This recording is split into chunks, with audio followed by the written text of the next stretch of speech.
Hello বন্ধুরা, royal এডুকেটের পক্ষ থেকে সবাইকে স্বাগত জানাই। আজকে আমরা ক্লাস 7-এর কোশ্চেন ব্যাংকের প্রথম যে সেটটা আছে সেই সেটটা সলিউশন করব। কোশ্চেন ব্যাংকের প্রথম সেটের খুললেই আমরা দেখতে পাবো এই সেট এটা আছে। প্রথমে একের একের দাগ আছে √1225 এর মান নির্ণয় করো, বা √1225 এর মান নির্ণয় করো। তার মানে এটা বর্গমূল করতে হবে। আমরা যে বর্গমূল করতে সবাই শিখেছি আগে, এখন এটার বর্গমূল করব। 1225 এর বর্গমূল করব। তাহলে এর বর্গমূল করার জন্য কি করব, ডান দিক থেকে দুটো দুটো সংখ্যার নিচে দাগ দেব, দেওয়ার পরে এর বর্গমূল করব। তাহলে প্রথমে কত আছে 12 মধ্যে তাহলে কত দিয়ে যাবে দেখব। 12 মধ্যে দুটো একই সংখ্যা গুণ করে দিতে হবে। তাহলে এখানে 3 3 9, 12 মধ্যে যাবে 3 3 9, 12 থেকে 9 বিয়োগ করলে 3, এদিকে আসছে 2 5, 2 5টা নামালাম। 3কে এবার 2 দিয়ে গুণ করে লিখব। 3কে 2 দিয়ে গুণ করলে কত হবে 6। তাহলে এরপরে এখানে আছে 325, এখানে আমরা পেয়েছি 3কে 2 দিয়ে গুণ করে 6। তাহলে এটা কত যাবে, আচ্ছা এখানে এটা 325, 25টা একটু অন্যরকম দেখাচ্ছে, এটা ঠিক করে লিখে নিই।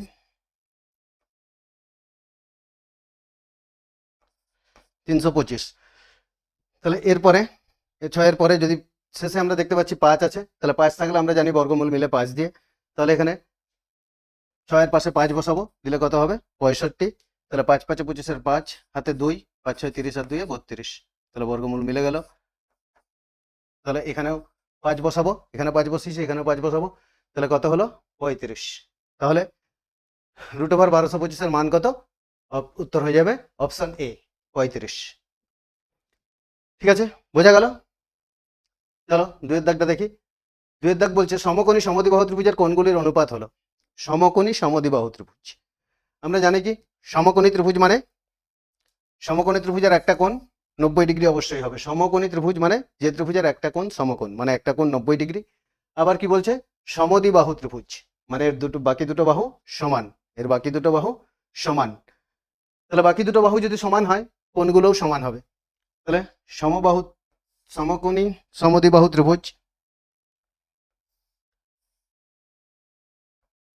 তাহলে এটা সমকোণী ত্রিভুজ, একটা কোণ হয়ে যাচ্ছে কত 90 ডিগ্রি, আর একটা কোণ হচ্ছে 90 ডিগ্রি, আর বাকি কোণ দুটো কি হবে সমান হবে। যেহেতু বাকি বাহু দুটো সমান, তাহলে বাকি কোণ দুটো সমান হবে। তার মানে বাকি কোণ দুটো সমষ্টি কত, একটা কোণ 90 হলে বাকি কোণ দুটো সমষ্টি হচ্ছে 180 - 90 সমান 90। তাহলে প্রত্যেকটা কোণ কত হবে, প্রত্যেকটা কোণ হবে 90/2, 2 দিয়ে 90কে কাটলে কত হবে 45। তাহলে প্রত্যেকটা কোণ কত হবে 45 ডিগ্রি। আমরা এখানে ডিগ্রিগুলো দেইনি, ডিগ্রি ছাড়াই এককগুলো ছাড়াই করেছি। 180 থেকে 90 বিয়োগ করলে 90, এটা হচ্ছে দুটো কোণের সমষ্টি। 90কে 2 দিয়ে ভাগ করলে হচ্ছে 45, তাহলে প্রতিটি কোণ হবে 45। আমরা একক এর ডিগ্রিটা এখানে দিইনি, ঠিক আছে। তাহলে সমকোণী সমদ্বিবাহু ত্রিভুজের কোণগুলির মান কি হচ্ছে, লেখো সমকোণী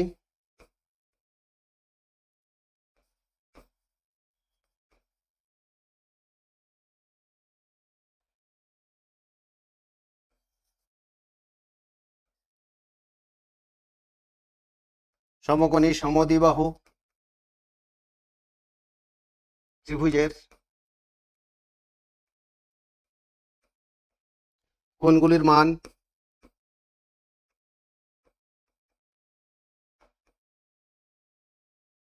কোণগুলির মাপ লিখে 90 ডিগ্রি, 45 ডিগ্রি, 45 ডিগ্রি। তাহলে সমকোণী সমদ্বিবাহু ত্রিভুজের কোণগুলির মাপ কি হচ্ছে 90 ডিগ্রি, 45 ডিগ্রি ও 45 ডিগ্রি। তাহলে এবার বলেছে সমকোণী সমদ্বিবাহু ত্রিভুজের কোণগুলির অনুপাত হলো, অতএব কোণগুলির অনুপাত হবে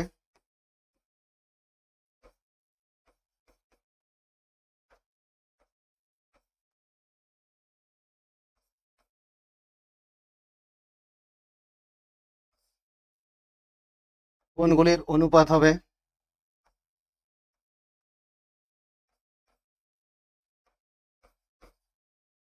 সমান 90:45:45। তাহলে পেলাম কি 90:45:45। এবারে দেখতে পাচ্ছি 45 45 দুটো একই সংখ্যা আছে, এবং 90কেও 45 দিয়ে ভাগ করা যাবে। তাহলে এখানে 45 দিয়ে সবগুলোকে ভাগ করে লিখবো, 45 2 90, 45 1 45, 45 1 45। তাহলে সমকোণী সমদ্বিবাহু ত্রিভুজের কোণগুলির অনুপাত কত হচ্ছে? 2:1:1।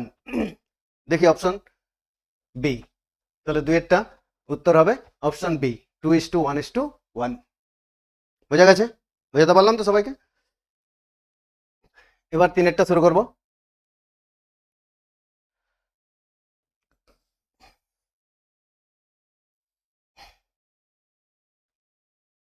তিনেরটা কি আছে? 9x9কে 3-এর ঘাতের আকারে প্রকাশ করলে হয়। 9x9 আছে, একে 3-এর ঘাতের আকারে প্রকাশ করতে হবে। তাহলে আমরা করব 9x9। একে কি বলেছে? 3-এর ঘাতের আকারে প্রকাশ করতে বলেছে। তাহলে 9-এর বর্গমূল কত? 3। তাহলে এখানে 3-এর স্কয়ার লিখতে পারি। একটা 9-এর জায়গায় কি লিখতে পারি? 3-এর স্কয়ার। আবার একটা 9 আছে, সেই 9-এর জায়গায় কি লিখবো? 3-এর স্কয়ার। তাহলে সমান।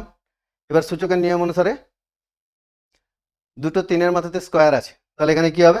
দুটো নিধান একই আছে, তাহলে একটাই 3 লিখবো আর পাওয়ারগুলো যোগ করব।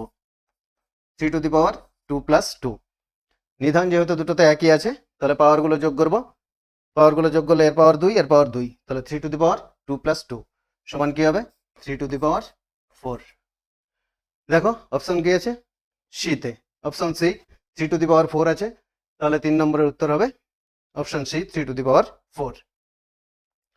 বোঝা গেল? ঠিক আছে, এবার 4 নম্বরটা দেখো। 4 নম্বর কি আছে? প্রদত্ত চিত্রের পরিসীমা। একটা চিত্র দেওয়া আছে, চিত্রটির পরিসীমা বের করতে বলেছে। তাহলে আমরা জানি কি পরিসীমা কি? পরিসীমা মানে হচ্ছে সীমানা বরাবর মোট দৈর্ঘ্য। পরিসীমা হচ্ছে সীমানা বরাবর মোট দৈর্ঘ্য। তাহলে এখানে ছবিটাতে মোট সীমানাটা কত হচ্ছে সেটা বের করব। তাহলে ছবিগুলোতে প্রত্যেকটা বাহুর মাপ বলে দেওয়া আছে, তাহলে এখানে চিত্রটির পরিসীমা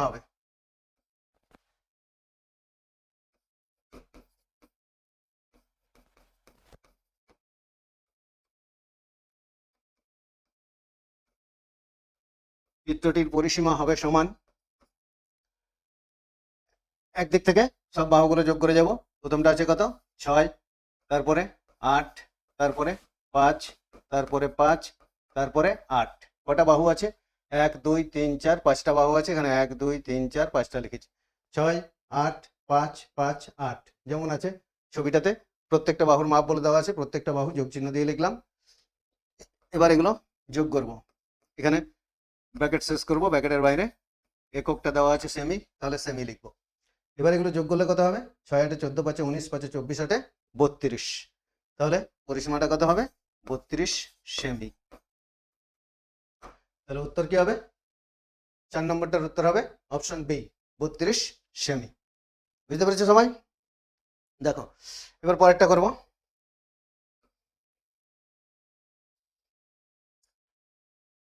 পরেরটা আছে 2.25 টাকা 9 টাকার কত পার্সেন্ট? 2.25 টাকা 9 টাকার কত পার্সেন্ট সেটা বের করতে হবে, কারণ অপশনগুলো সব পার্সেন্টে দেওয়া আছে। তাহলে পার্সেন্ট বের করতে গেলে আগে কি করব? 2.25 টাকা 9 টাকার কত অংশ সেটা আগে বের করব। তাহলে 2.25 টাকা 9 টাকার কত অংশ সেটা পাবো কি করে? 2.25টা উপরে লিখবো, নিচে লিখবো কত?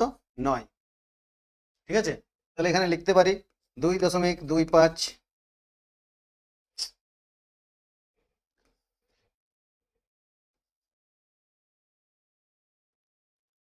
2 দশমিক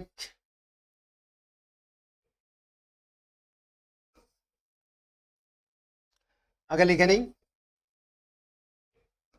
2.25 টাকা 9 টাকার 2.25 টাকা 9 টাকার কত অংশ হবে? 2.25/9 অংশ। তাহলে এটা এটার অংশ হিসাবে প্রকাশ করলাম। 2.25 টাকা 9 টাকার কত অংশ সেটা বের করলাম। এবার এটার পার্সেন্টেজ বের করতে হবে। তাহলে পার্সেন্টেজ বের করার জন্য কি করতে হবে? 100 দিয়ে গুণ করতে হবে। তাহলে এখানে 2.25/9 গুণিত 100, এত। এখানে ব্র্যাকেট দেবো, ব্র্যাকেটের বাইরে পার্সেন্ট। তাহলে এটা পার্সেন্টে চলে এলো। 2.25 টাকা 9 টাকার কত অংশ সেটা বের করার জন্য প্রথমে কি করতে হবে? 2.25 টাকা 9 টাকার কত অংশ। তাহলে 2.25 উপরে 9 নিচে। এবার 2. 2×5 টাকা 9 টাকার কত অংশ বের করার জন্য কি করতে হবে? 100 দিয়ে গুণ করব। তাহলে 2.25 গুণিত 9 ব্র্যাকেটে থাকবে, ব্র্যাকেটের বাইরে পার্সেন্টেজ। এবার এটা কাটাকাটি করে এটা সমান কত আসছে সেটা বের করব। তাহলে 2.25টার দশমিকটা আগে তুলে নিই। তাহলে এখানে ছিল 2.25, দুঘর পরে দশমিক ছিল, তাহলে ডান দিক থেকে দেখতে পাচ্ছি এখানে দুঘর পরে দশমিক আছে। তাহলে এখানে দশমিকটা তোলার জন্য কি করব? নিচে 100 নেব। তাহলে উপরে দশমিক ছাড়া লিখব, পুরো সংখ্যাটা লিখব 225, আর নিচে হবে 9 গুণিত 100, আর এদিকে থাকবে গুণিত 100, ব্র্যাকেট থাকবে, ব্র্যাকেটের বাইরে পার্সেন্ট চিহ্ন থাকবে। এবার কাটাকাটি করব। এই নিচের 100 উপরের 100 কাটলাম, 9 দিয়ে 225কে কাটবো, 9 দিয়ে 225কে কাটলে কত হবে? 25, 9 2 18, 4 থাকবে 45, 9 5 45, তাহলে কত হচ্ছে? 25, তাহলে সমান 25%। তাহলে উত্তর কি হবে? 5টার উত্তর হবে অপশন ডি, 25%। পারলে বুঝতে 5টা? ঠিক আছে, এরপরে 6টা দেখবো আমরা। 6টা কি আছে? 5-এর সাথে সঙ্গে কত গুণ করলে গুণফল 1 হবে? তাহলে এখানে 5-এর সাথে কিছু একটা গুণ করা হচ্ছে, গুণ করলে গুণফল হবে 1। তাহলে সেই কত গুণ করা হয়েছে সেটা বের করতে হবে। তাহলে গুণফল আছে 1, গুণফল দেওয়া আছে, আর একটা সংখ্যা দেওয়া আছে। একটা সংখ্যা কত? 5-এর 7। তাহলে গুণফল এবং একটা সংখ্যা যদি দেওয়া থাকে, অপর সংখ্যাটা কি করে পাবো? গুণফলকে একটা সংখ্যা দিয়ে ভাগ করে। তাহলে আমাদেরকে জিজ্ঞাসা করছে 5-এর সাথে কত গুণ করলে গুণফল 1 হবে। তাহলে আমরা লিখবো গুণ করতে হবে সমান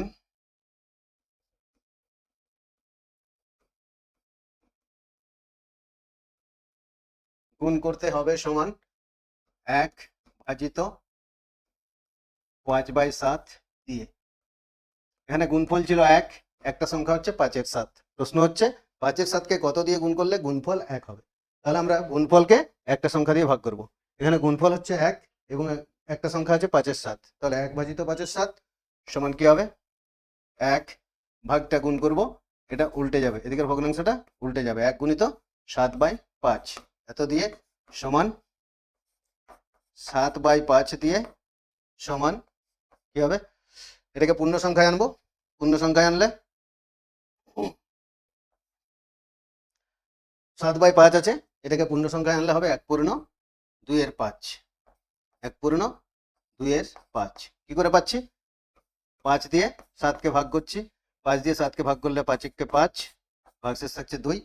তাহলে একটা ভাগফলটা হবে পূর্ণ সংখ্যা, ভাগশেষ যেটা আছে সেটা হবে লব, আর হর যা ছিল তাই থাকবে।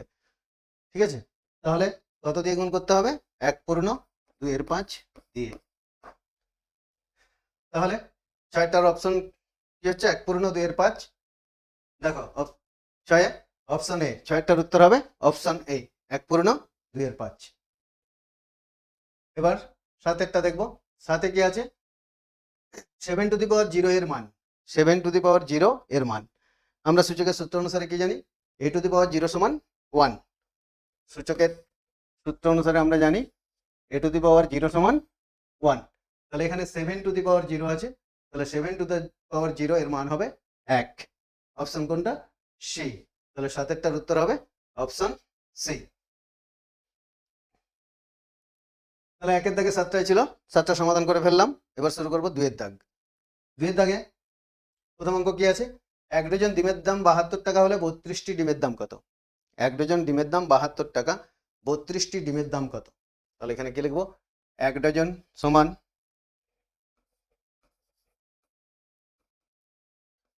1 ডজন সমান 12টি।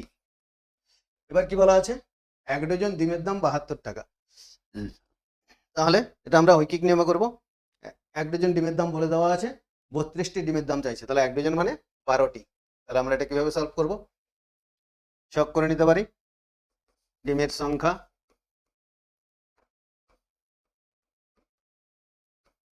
প্যাকেটে টি, এদিকে ডিমের দাম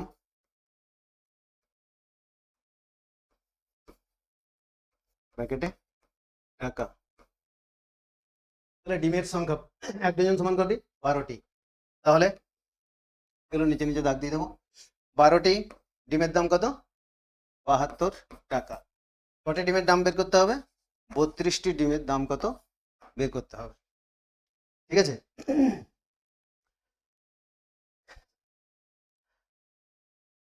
তাহলে ডিমের সংখ্যা 12টি, 12টি ডিমের দাম 72 টাকা, এখানে 12 লিখলাম, এদিকে দামের জায়গায় লিখলাম 72, এদিকে ডিমের সংখ্যাতে 32 আর দামটা কত বের করতে হবে।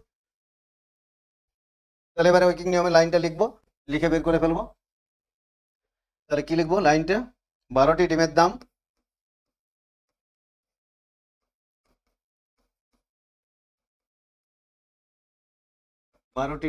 72 টাকা, একটি ডিমের দাম কম হবে, তাহলে ভাগ হবে 72/12 এত টাকা, আর 32টি ডিমের দাম চাইছে, তাহলে 32টি ডিমের দাম 72 গুণিত 32/12 এত টাকা। এবার এটা কাটাকাটি করবো, তাহলে কাটাকাটি করলে 12 দিয়ে 72কে কাটলে কত হবে 6, 6 দিয়ে 32কে গুণ করবো। এবার 12 দিয়ে 72কে কাটলাম 6 হলো, 6 দিয়ে 32কে গুণ করবো, 6 দুগুণে 12, 2 হাতে 1, 3 6 18, একে 19, 192 টাকা। তাহলে উত্তর কি লিখবো, উত্তর 32টি ডিমের দাম 192 টাকা। 32টি ডিমের দাম 192 টাকা। বোঝা গেছে সবার? দেখো এবার 2 এর দাগের 2টা দেখবো।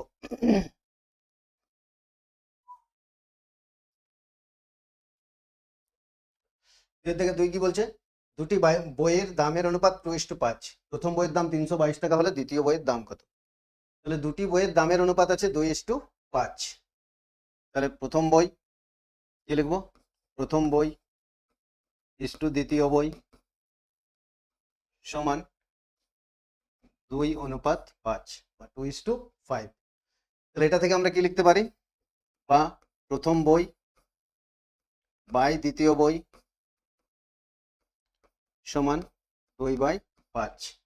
এবার কোন বইয়ের দাম বলে দেওয়া আছে, প্রথম বইয়ের দাম বলে দেওয়া আছে 322 টাকা, তাহলে প্রথম বইয়ের জায়গায় কত লিখবো 322 বাই দ্বিতীয় বইয়ের জায়গায় দ্বিতীয় বই রাখবো, 322 বাই দ্বিতীয় বই সমান 2/5। এরপরে কোনাকুনি গুণ করব, তাহলে কোনাকুনি গুণ করার জন্য গুণ করলে কি পাবো, দ্বিতীয় বই আর 2টা গুণ করে এদিকে লিখবো গুণ চিহ্ন দিয়ে, তাহলে 2 গুণিত দ্বিতীয় বই, 2 গুণিত দ্বিতীয় বই সমান 5 গুণিত 322,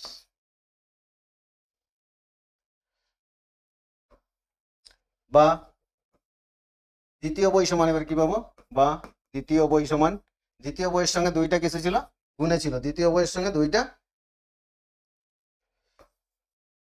দ্বিতীয় বইয়ের সঙ্গে 2 গুণে ছিল, তাহলে এটা এদিকে আসলে ভাগে হবে, এদিকে ভাগে হবে, তাহলে দ্বিতীয় বই সমান এদিকে কি ছিল ডান দিকে 5 গুণিত 322, তাহলে এখানে লিখবো 5 গুণিত 322, আর দ্বিতীয় বইয়ের সঙ্গে 2টা গুণে ছিল, এটা এদিকে সে ভাগে বসবে, নিচে বসাবো। এবারে 2 দিয়ে 322কে কাটবো, 2 দিয়ে 322কে কাটা যাবে, 5 যেহেতু বিজোড় সংখ্যা 2 দিয়ে কাটা যাবে না, তাহলে 2 দিয়ে 322কে কাটা যাবে, 322কে কাটবো, 2 1 2, 1 12, 2 6 12, 2 1 2, 161 হলো কাটাকাটি করে। এবার 161কে 5 দিয়ে গুণ করবো, তাহলে 5 দিয়ে গুণ করলে 5 1 5, 5 6 30 0 হাতে 3, 5 1 5 আর 3 8, তাহলে 805 টাকা। তাহলে দ্বিতীয় বইয়ের দাম কত হবে 805 টাকা। বুঝতে পারলাম? তাহলে এরপরে 3-এরটা দেখবো।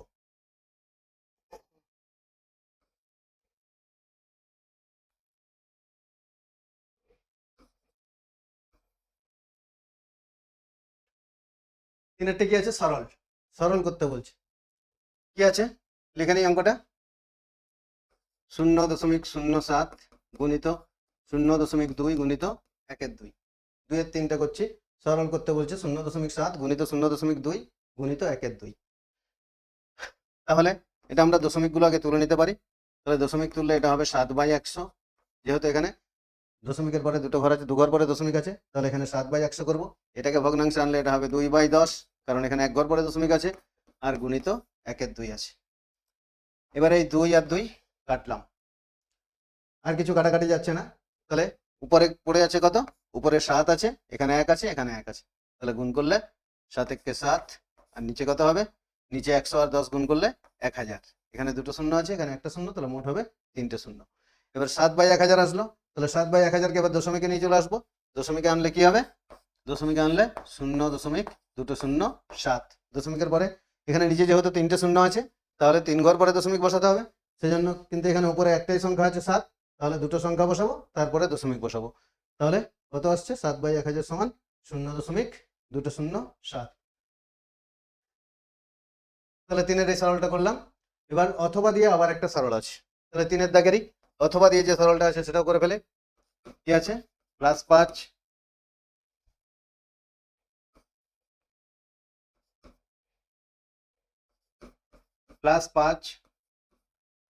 Minus +6 plus +3 plus -4।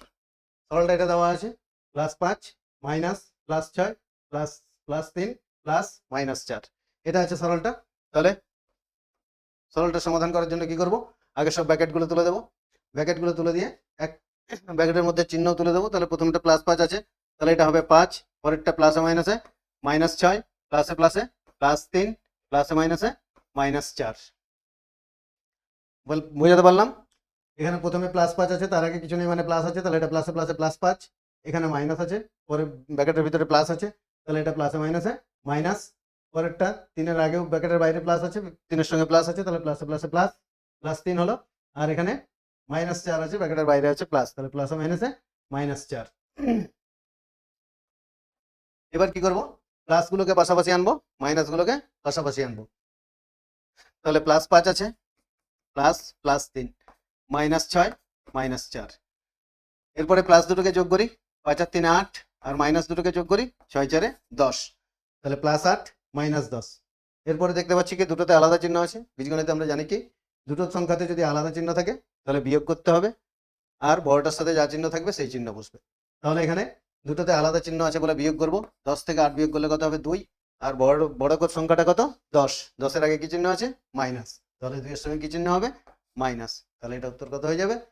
-2। তাহলে উত্তর সরল ফল সমান -2। পারলাম বোঝাতে?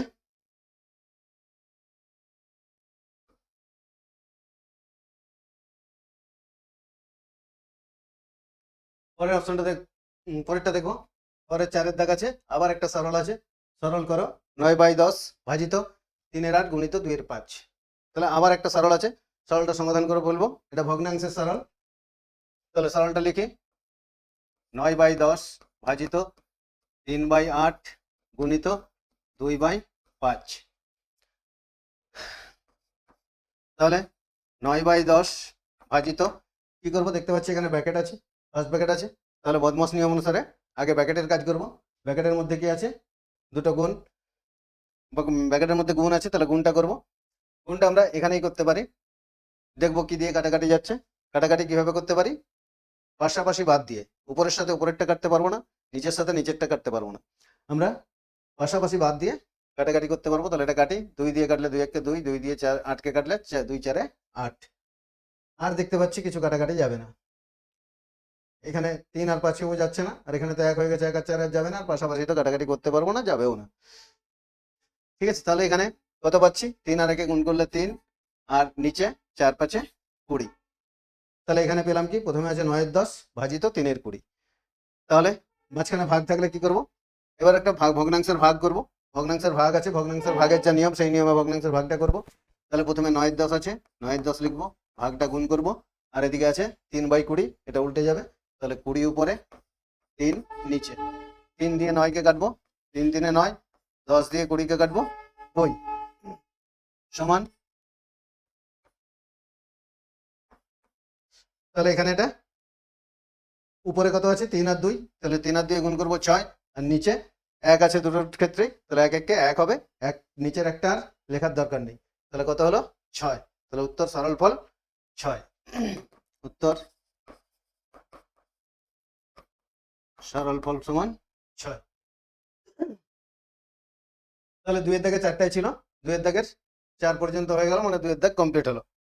এবার 3-এর দাগে যাব।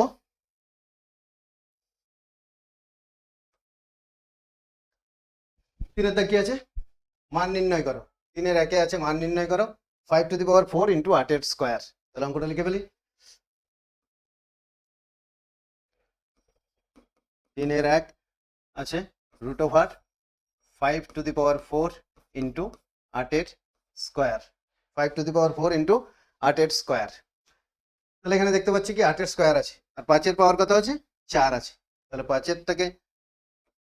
5-এর পাওয়ারটা ভেঙে নিই, 5-এর স্কোয়ার গুণিত 5-এর স্কোয়ার, এটাকে ভেঙে নেবো। 5⁴ যেটা আছে এটাকে 5-এর স্কোয়ার গুণিত 5-এর স্কোয়ার ভেঙে নিলাম। আর তারপরেরটা 8-এর স্কোয়ার আছে, এটা আর ভাঙবো না যেহেতু স্কোয়ার আছে। তাহলে √ওভার উঠালে ওখানে একটা 8 নিয়ে নেবো, তাহলে ওটা 8 থাক, 8টা যেমন আছে থাকবে। শুধু এটা 5⁴ ছিল বলে এটাকে ভেঙে নিলাম 5-এর স্কোয়ার ইন্টু 5-এর স্কোয়ার। এবার √ওভার তুলে দেবো, তাহলে √ওভার 5-এর স্কোয়ারের জন্য একটা 5 বেরোবে, তারপর আবার 5-এর স্কোয়ার আছে তার জন্য একটা 5 বেরোবে, আর 8-এর স্কোয়ার আছে তার জন্য একটা 8 বেরোবে। এবার তাহলে পেলাম কি 5 গুণিত 5 গুণিত 8। তাহলে এবার গুণটা করে ফেলি, 5-8 40, 40 5 কত, 200। বা এভাবেও দেখতে পারি 5 5 25, 25 8 200। তাহলে তিনের দাগের একটা কি পেলাম, 200। √ওভার 5-এর স্কোয়ার গুণিত 8-এর স্কোয়ার সমান 200। বোঝা গেছে? ঠিক আছে, চলো দুইটা দেখি এবার। তাহলে এবার তিনের দুইয়ে কি আছে, মান নির্ণয় করো। এখানে আছে 6⁴ ইন্টু 3⁸ বাই 3⁻10। লিখে ফেলি অঙ্কটা।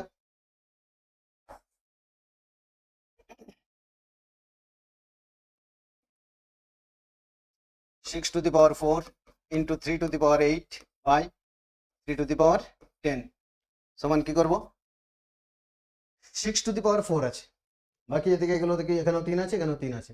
তাহলে 6কে আমরা 3 গুণিত 2 ভেঙে নিতে পারি। 6কে কি করব, 3 গুণিত 2 ভাঙবো। তাহলে 6কে ভাঙলাম 3 গুণিত 2, দুটোরই পাওয়ার আছে কত, 4। যেহেতু 6-এর পাওয়ার 4 ছিল, এখানে 6কে 3 আর 2 ভাঙলাম। তাহলে 3 গুণিত 2 ব্র্যাকেটের মধ্যে লিখে এর পাওয়ার কত হবে, 4 গুণিত কি আছে 3⁸ বাই 3⁻10। এটা এরকমই রাখবো 3⁻10। এবার কি হবে, ফার্স্ট ব্র্যাকেটের মধ্যে 6কে ভেঙেছিলাম 3 গুণিত 2, এর পুরোটার পাওয়ার কত, পুরোটা ব্র্যাকেটে আছে, পুরোটার পাওয়ার হচ্ছে বা সূচক হচ্ছে 4। তাহলে এটা আলাদা আলাদা করে পাওয়ারগুলো লিখবো। 3-এর পাওয়ার হবে 2, 3-এর পাওয়ার হবে 4। এখানে পুরোটার পাওয়ার কত আছে, 4 আছে। তাহলে 3-এর পাওয়ার হবে 4 গুণিত 2-এর পাওয়ার হবে 4 গুণিত 3-এর পাওয়ার হবে কত, 8 বাই 3⁻10।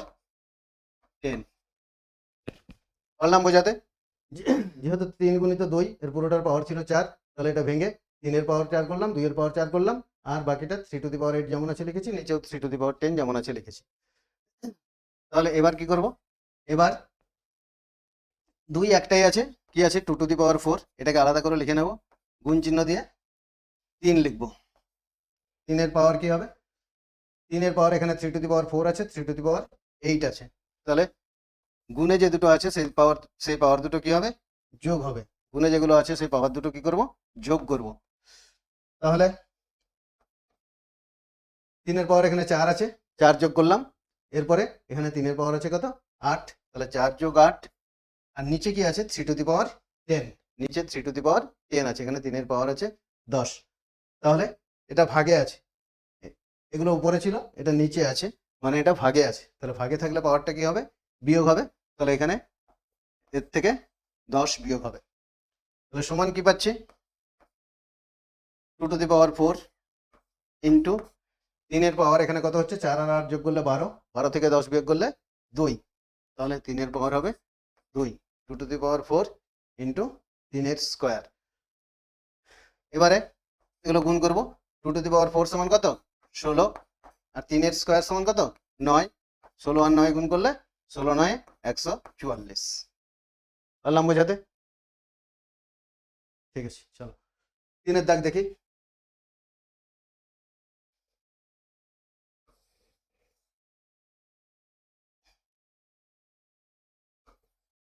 তিনের দাগের অঙ্কটা কি আছে দেখো,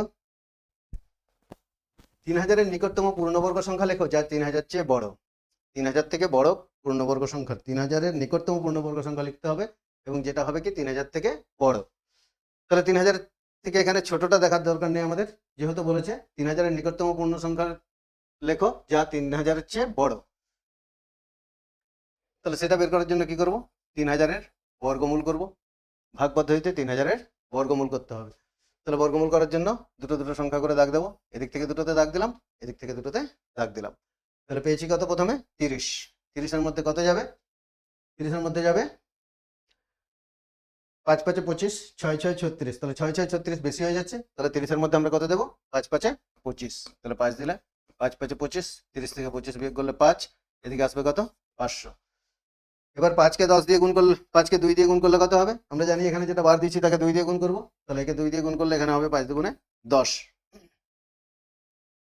এবার এখানে কত বার যাবে, দেখো এখানে যদি 5 বার দিই তাহলে বেশি হয়ে যাচ্ছে, 5 বার দিলে 105 হবে, 105কে 5 দিয়ে গুণ করলে 525 হয়ে যাবে। এখানে যদি 5 বার দিই তাহলে 10-এর পরে 5 বসবে, 105 হচ্ছে, 105কে 5 দিয়ে যদি গুণ করি 525, তাহলে এটা বেশি হয়ে যাচ্ছে, তাহলে কতবার যাবে, 4 দেবো, 4 যাবে, তাহলে এখানে 4 বসাবে 104 হবে, এখানেও 4 বসাবো, এই 4 দিয়ে থেকে গুণ করলে 4 4 16 6, হাতে 1, হাতের 1 বসালাম, আর 4 1কে 4, এবার এটা বিয়োগ করবো, 6 আছে 10, 4 হলে একটা এখানে আসছে 2, 2 আছে 10, 8 হলে একটা এখানে আসছে 5 5 মিলে গেলে 0, তাহলে এখানে হবে 84, বিয়োগ করলে কত হচ্ছে 84 থাকছে, তাহলে এখানে ভাগশেষ কত থাকছে 84। আমাদেরকে বলেছে 3000-এর নিকটতম পূর্ণবর্গ সংখ্যা নির্ণয় করতে যেটা 3000 থেকে বড় হবে, তাহলে 3000 থেকে 84 বিয়োগ করলেও আমরা একটা পূর্ণবর্গ সংখ্যা পাবো, কিন্তু সেটা 3000 থেকে ছোট হয়ে যাবে। তাহলে আমাদেরকে 3000-এর থেকে বড় পূর্ণবর্গ সংখ্যা বের করতে বলেছে, তাহলে এই 3000-এর বর্গমূল করে আমরা বর্গমূলটা কত পেয়েছি, 54। তাহলে 3000-এর থেকে বড় নিকটতম পূর্ণবর্গ সংখ্যাটির বর্গমূল কত হবে, 54 প্লাস 1, তাহলে কি লিখবো, 3000-এর থেকে বড়, 3000 থেকে বড়, 3000-এর নিকটতম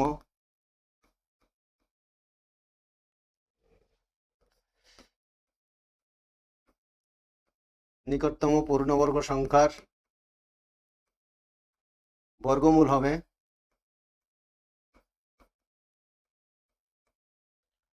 সমান 54 যোগ 1 সমান 55। তাহলে 3000 থেকে বড়, 3000-এর নিকটতম পূর্ণবর্গ সংখ্যার বর্গমূল হবে কত, আগে আমরা এটা যেটা বর্গমূলটা করেছিলাম সেখানে বর্গমূল পেয়েছিলাম 54, তাহলে 3000 থেকে বড় নিকটতম পূর্ণবর্গ সংখ্যাটা বর্গমূল হবে 54, এর ঠিক পরের সংখ্যা, অর্থাৎ 54 প্লাস 1 সমান 55। এবার অতএব পূর্ণবর্গ সংখ্যাটি হবে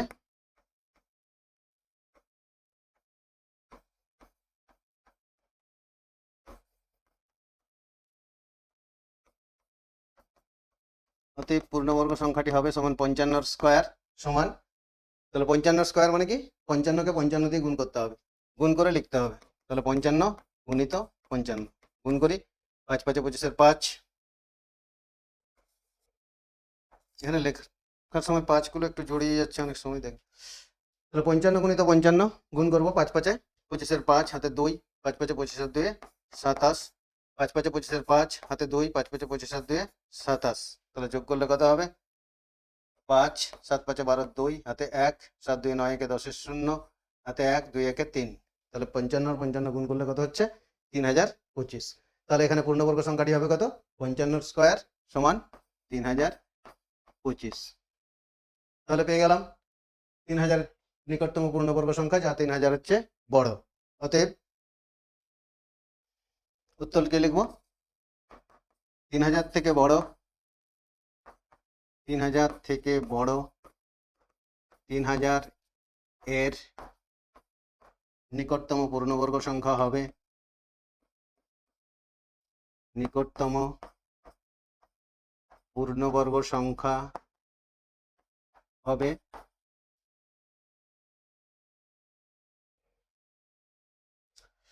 কত, 3025। সেখানে লেখাটা ঠিক করে যাচ্ছে না, আরেকবার একটু ছোট করে লিখে দিই, তাহলে 3000 থেকে বড়, 3000-এর নিকটতম পূর্ণবর্গ সংখ্যা হবে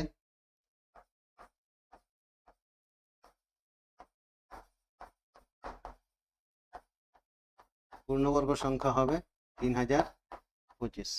বোঝা গেল, ঠিক আছে, দেখো পরের অঙ্কে যাব।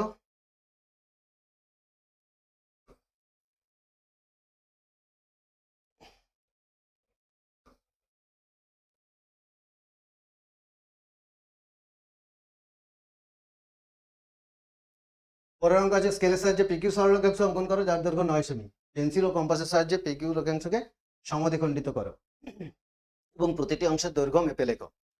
তাহলে পিকিউ একটা 9 সেমি সরলরেখা অঙ্কন করতে বলছি, একটা 9 সেমি সরলরেখা পিকিউ অঙ্কন করতে হবে, যাকে সমদ্বিখণ্ডিত করতে হবে। তাহলে আমি না মেপেই দেখিয়ে দিচ্ছি কিভাবে এটা করতে হবে। তাহলে স্কেল দিয়ে মেপে এখানে 9 সেমি একটা সরলরেখা আঁকতে হবে। 9 সেমি সরলরেখা এঁকে নিয়ে এটাকে সমদ্বিখণ্ডিত করতে বলছে। তাহলে এই সরলরেখাটার এ পাশে কম্পাস বসাবো, বসিয়ে উপরে এবং নিচে বৃত্তচাপ আঁকবো। সরলরেখাটার নাম যদি এ বি দিই, 9 সেমি সরলরেখা এ বি আঁকলাম। তাহলে এ বি সরলরেখার এই বিন্দুকে কেন্দ্র করে উপরে একটা বৃত্তচাপ এবং নিচে একটা বৃত্তচাপ। বৃত্তচাপটা নেওয়ার সময় ব্যাসার্ধটা কিরকম রেখো, এই এ বি অর্থাৎ 9 সেমির অর্ধেকের বেশি, 9 সেমির অর্ধেকের বেশি ব্যাসার্ধ নিয়ে এ বিন্দুকে কেন্দ্র করে উপরের দিকে একটা বৃত্তচাপ, নিচের দিকে একটা বৃত্তচাপ। আবার বি বিন্দুকে কেন্দ্র করে ওই একই মাপে আরেকটা করে বৃত্তচাপ, উপরে একটা নিচে একটা। তাহলে বৃত্তচাপ দুটো এইভাবে দুটো বিন্দুতে ছেদ করবে, মনে করো পি কিউ। এবার এই পি আর কিউ বিন্দু স্কেলের সাহায্যে যোগ করব, পি আর কিউ বিন্দু স্কেলের সাহায্যে যোগ করব। তাহলে এ বি সরলরেখাকে অর্থাৎ 9 সেমি সরলরেখাকে সমদ্বিখণ্ডিত করা হয়ে যাবে। মনে করো এখানে নাম দিলাম ও। তাহলে পি কিউ সরলরেখা এ বি সরলরেখাকে ও বিন্দুতে সমদ্বিখণ্ডিত করলো এবং প্রতিটি ভাগের দৈর্ঘ্য কত হবে, স্কেল দিয়ে মেপে দেখবে প্রতিটি ভাগের দৈর্ঘ্য যদি সঠিকভাবে মাপা হয় অবশ্যই হবে 4.5 সেমি, কারণ 9 সেমির অর্ধেক কত, 4.5। তাহলে এখানে প্রত্যেকটা ভাগ কত করে হবে, 4.5। এদিকটা 4.5 হবে, এদিকটা 4.5 হবে। বোঝা গেল? আমি এখানে মাপ ছাড়া হাতে এমনি দেখিয়ে দিলাম, তোমরা মাপ নিয়ে আঁকবে। 3-এর দাগ কমপ্লিট হলো, এবারে 4-এর দাগ। 4-এর দাগ কি বলছে, 9,000 টাকা 3 বন্ধুর মধ্যে এমন ভাবে ভাগ করে দাও যেন প্রথম বন্ধু যা পায় দ্বিতীয় বন্ধু তার দ্বিগুণ পায় এবং তৃতীয় বন্ধু প্রথম বন্ধু যা পায় দ্বিতীয় বন্ধু তার দ্বিগুণ পায় এবং তৃতীয় বন্ধু প্রথম বন্ধুর প্রাপ্য টাকার অর্ধেক পায়। তৃতীয় বন্ধু প্রথম দুই বন্ধুর প্রাপ্য টাকার অর্ধেক পায়। ঠিক আছে? তাহলে 9,000 টাকা 3 বন্ধুর মধ্যে ভাগ করে দেওয়া হবে। প্রথম শর্তটা কি বলা আছে, প্রথম বন্ধু যা টাকা পাবে দ্বিতীয় বন্ধু পাবে সেই টাকার দ্বিগুণ এবং তৃতীয় বন্ধু পাবে প্রথম দুই বন্ধুর অর্ধেক। তৃতীয় বন্ধু প্রথম দুই বন্ধুর প্রাপ্য টাকার অর্ধেক টাকা পাবে।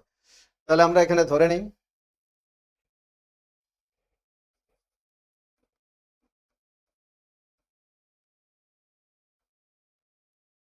যদি প্রথম বন্ধু পায় 1 টাকা, অতএব দ্বিতীয় বন্ধু পায় 1 টাকার দ্বিগুণ, মানে 1 গুণিত 2 টাকা সমান 2 টাকা। প্রথম বন্ধু পায় 1 টাকা ধরে নিয়েছি, শর্ত কি বলা আছে, দ্বিতীয় বন্ধু তার দ্বিগুণ পাবে। তাহলে দ্বিতীয় বন্ধু তার দ্বিগুণ অর্থাৎ 1 কে 2 দিয়ে গুণ করলে 2 টাকা পাবে। আর তৃতীয় বন্ধু কি পাবে, প্রথম দুই বন্ধুর প্রাপ্য টাকার অর্ধেক। তাহলে এবং তৃতীয় বন্ধু পাবে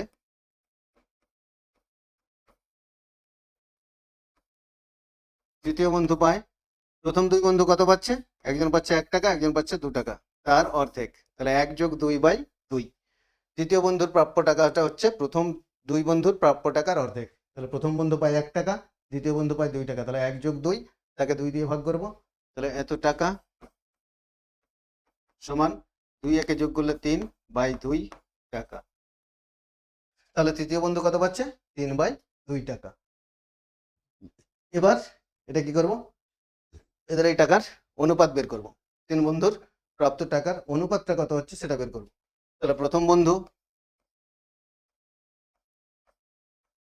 ইস্টু দ্বিতীয় বন্ধু ইস্টু তৃতীয় বন্ধু সমান কত হবে, প্রথম বন্ধু পাচ্ছে 1 টাকা, দ্বিতীয় বন্ধু পায় 2 টাকা, তৃতীয় বন্ধু পায় 3/2 টাকা। তাহলে প্রথম বন্ধু ইস্টু দ্বিতীয় বন্ধু ইস্টু তৃতীয় বন্ধু সমান কত হচ্ছে, 1:2:3/2। এবার অনুপাতটা এখানে দেখতে পাচ্ছি কি একটাতে ভগ্নাংশ আছে, এই দুটো পূর্ণ সংখ্যা আছে কিন্তু শেষের সংখ্যাটা ভগ্নাংশ আছে। তাহলে এই ভগ্নাংশটাকে এই অনুপাতটাকে কি করতে হবে, পূর্ণ সংখ্যার অনুপাতে প্রকাশ করতে হবে। পূর্ণ সংখ্যার অনুপাতে কিভাবে প্রকাশ করতে হয়, আমরা জানি পূর্ণ সংখ্যার অনুপাতে প্রকাশ করতে হলে ভগ্নাংশগুলোর হরগুলোর লসাগু দিয়ে সবগুলোকে গুণ করতে হবে। তাহলে এখানে একের হর নিচে কিছু নেই, মানে এখানে এক আছে, দুইয়ের নিচে এক আছে, তিনের নিচে দুই আছে। তাহলে হর হচ্ছে এক এক দুই, এক এক দুইয়ের লসাগু কত হবে? দুই হবে। তাহলে এই দুই দিয়ে সবগুলোকে গুণ করব। তাহলে 1 গুণিত 2 অনুপাত 2 গুণিত 2 অনুপাত 3/2 গুণিত 2। এবার এখানে কি হবে? এই 2 আর 2 কেটে গেল। তাহলে এখানে কত হবে? 1 গুণিত 2 সমান 2, 2 গুণিত 2 সমান 4, আর এখানে হবে 3। তাহলে আমাদের তিন বন্ধুর প্রাপ্ত টাকার অনুপাতটা কত হলো? 2:4:3। তাহলে 9,000 টাকা যেটা ভাগ করতে হবে, কোন অনুপাতে ভাগ করতে হবে? 2:4:3। এই অনুপাতে 9,000 টাকা আমাদেরকে ভাগ করতে হবে। চলো বের করে ফেলে, কে কত টাকা পাবে। তাহলে মোট টাকার পরিমাণ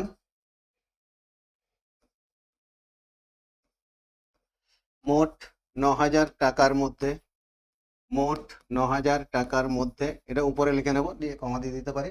তাহলে মোট 9,000 টাকার মধ্যে প্রথম বন্ধু কত পাবে?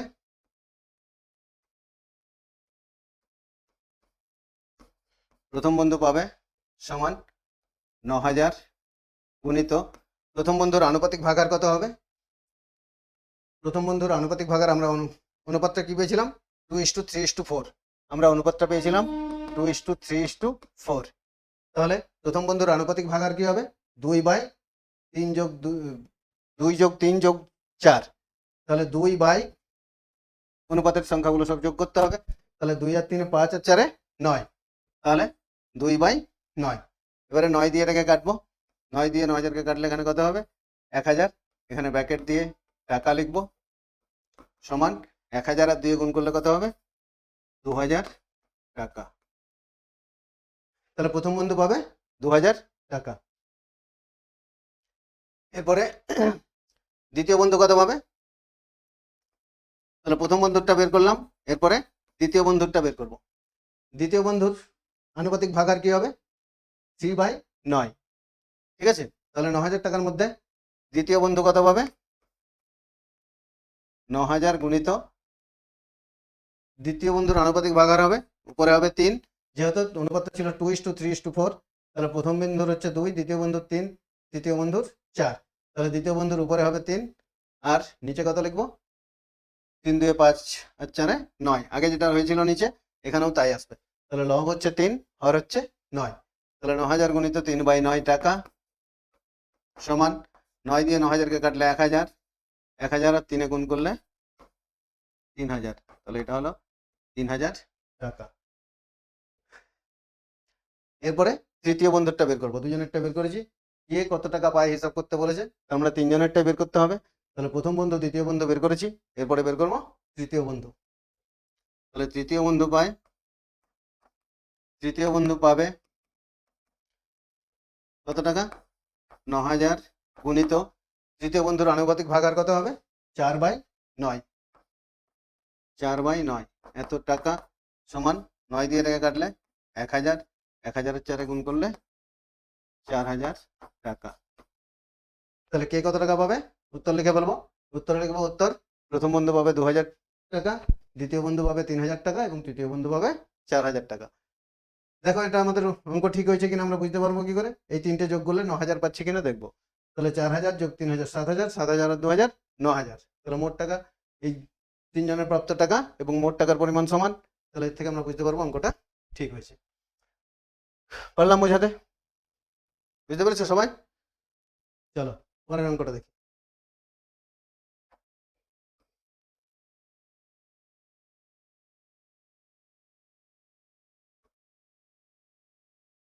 পরের অঙ্ক কি আছে?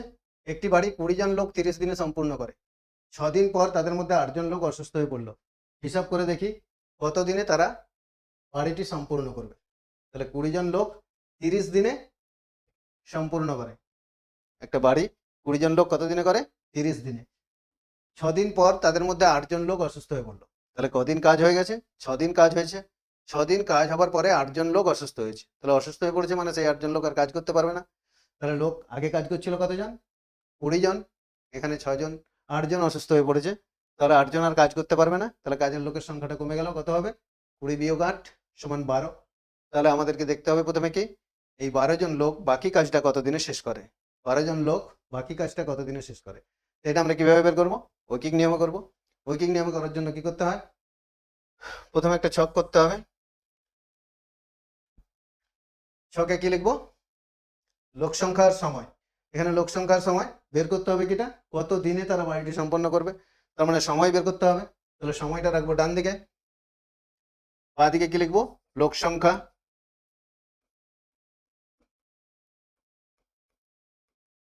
ব্র্যাকেটে জন, আরেকটা কি হবে? সময় ব্র্যাকেটে দিন। আরেকটা লিখবো সময় ব্র্যাকেটে দিন। তাহলে এখানে দুটোই বিষয় আছে, একটা কি লোক সংখ্যা ব্র্যাকেটে লিখবো জন, আরেকটা হচ্ছে সময় ব্র্যাকেটে দিন। তাহলে কতজন লোক ছিল? 20 জন লোক। 20 জন লোক 30 দিনে একটা কাজ সম্পন্ন করছিল। তাহলে লোক ছিল 20 জন, কিন্তু তাহলে 20 জন লোক কাজটা কতদিনে করছিল? 30 দিনে। কিন্তু 30 দিনের মধ্যে 6 দিন কাজ হয়ে গেছে, তাই তো? 30 দিনের মধ্যে 6 দিন কাজ হয়ে গেছে।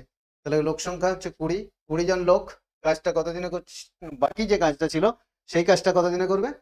বাকি কাজটা করবে 30 - 6 সমান 24 দিনে। বুঝাতে পারলাম? লোক ছিল 20 জন। 20 জন লোক একটা বাড়ি কতদিনে সম্পূর্ণ করবে বলেছিল? 30 দিনে। 6 দিন তারা কাজ করে পেরেছিল। মানে এই 20 জন লোক যদি কাজ করে যেত, কাজটা কতদিনে শেষ করতো?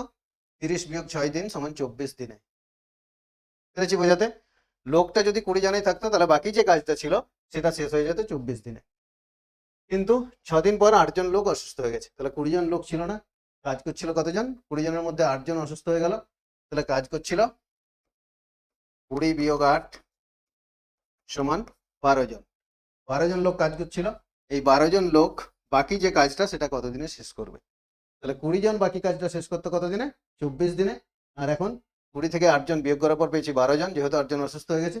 তাহলে এই 12 জন লোক বাকি কাজটা কতদিনে শেষ করবে সেটা বের করতে হবে। তাহলে চলো এটা বের করে ফেলি ঐকিক নিয়মে। তাহলে এবার লাইন যেভাবে ভাষায় লিখে করতে হয় সেভাবে করব। তাহলে 20 জন লোক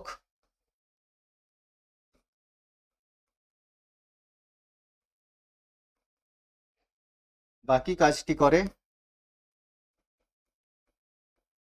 20 জন লোক বাকি কাজটি করে 24 দিনে। তাহলে লোকটা যদি 20 জনই থাকতো, বাকি কাজটা করতো 24 দিনে। তাহলে একজন লোক বাকি কাজটি করে কতদিনে করবে?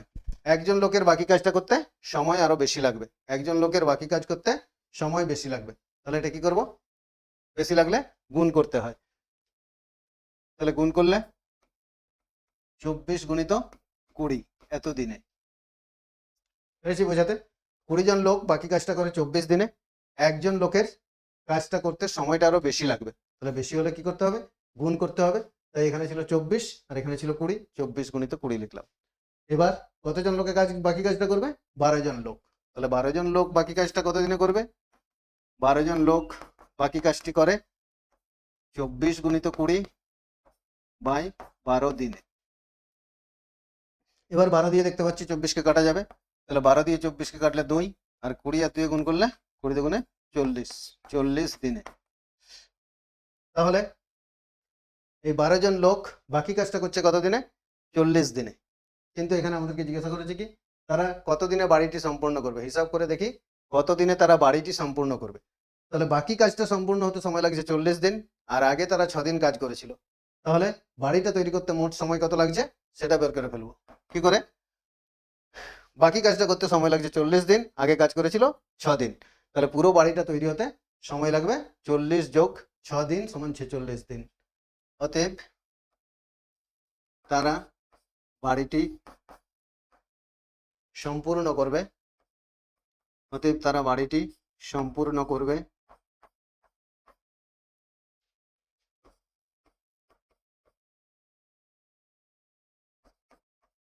40 যোগ 6 দিনে সমান 46 দিনে। বললাম বোঝাতে?